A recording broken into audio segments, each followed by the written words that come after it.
மகரம் ராசி நவம்பர் 2 முதல் நவம்பர் 8 வரை வாராந்திர ஜாதகம். கேது கிரகம் உங்கள் ராசியின் 8வது வீட்டில் சஞ்சரிப்பதால். இந்த வாரம் நீங்கள் உடல்நிலை சரியில்லாமல் இருக்கலாம்.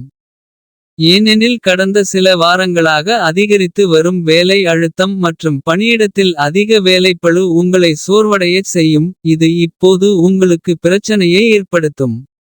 இந்த வாரம் நீங்கள் மன அழுத்தத்திலிருந்து விடுபடுவீர்கள்.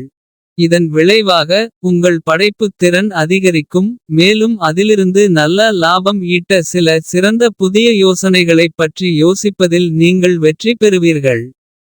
பின்னர் இதன் மூலம் அதிக நிதி நன்மையை பெறுவீர்கள். இந்த வாரம் உங்கள் எந்தவொரு முடிவையும் உங்கள் குடும்பத்தினரை நம்ப வைப்பதில் நீங்கள் முற்றிலும் தோல்வியடைய வாய்ப்புள்ளது. இதன் காரணமாக அவர்களை உங்களுக்கு எதிராக திருப்புவது மட்டுமல்லாமல். உங்கள் இந்த முடிவு தொடர்பாக அவர்களிடமிருந்து எந்த ஆதரவையும் பெற மாட்டீர்கள். இந்த வாரம் உங்கள் வாழ்க்கையில் முன்னேற. பணியிடத்தில் மற்றவர்களுடன் பேசும்போது உங்கள் வார்த்தைகளை கவனமாக தேர்ந்தெடுக்க அறிவுறுத்தப்படுகிறது. ஏனெனில் ராகு கிரகம் உங்கள் ராசியின் 2வது வீட்டில் சஞ்சரிக்கிறது. எனவே உங்கள் பிம்பத்தில் மோசமான விளைவை ஏற்படுத்தும் எதையும் யாரிடமும் சொல்லாதீர்கள்.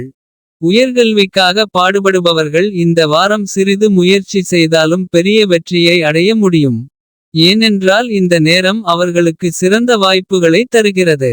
அத்தகைய சூழ்நிலையில் இந்த வாய்ப்புகளை முறையாக பயன்படுத்திக் கொள்ளுங்கள். அவை உங்கள் கைகளில் இருந்து நழுவ விடாதீர்கள்.